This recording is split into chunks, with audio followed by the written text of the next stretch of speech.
भद्रक जिला धुसुरी थाना बयानडीही पंचायत बुड़ू पोखरी रे दुई गोष्ठी मध्य संघर्ष घटना शांति कमिटी डाकी परिस्थिति नियंत्रण को आने को प्रयास कला प्रशासन। धामनगर पंचायत समिति सभागृह में बसीथिला शांति कमिटी बैठक में भद्रक उपजिलापाल तहसीलदार एसडीपीओ धुसुरी अतिरिक्त थानाधिकारी समेत राजनैतिक व्यक्ति उभय गोष्ठीर बहु व्यक्ति उपस्थित थिले। अभियुक्तों विरोध में दृढ़ कार्यानुष्ठान ग्रहण सह उत्तेजना अंचल में शांति फेराई आनिबा पई प्रयास जारी करथिले। अन्यपटे उभय गोष्ठी मध्य चापा उत्तेजना लगी रही उभय गोष्ठीर शताधिक लोके धामनगर थाना घेराव कर बसी रही। यहां दृष्टि रखी आज राति 10टा पर्यंत 163 धारा बलवत्तर रही। घटना रे एपर्यंत 7 जन को गिरफ्त करिछि पुलिस।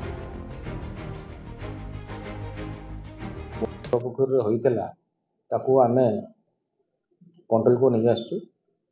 रात्रि भी काली आपनकर परिस्थिति पूरा शांत थिला, आज भी शांत अछि।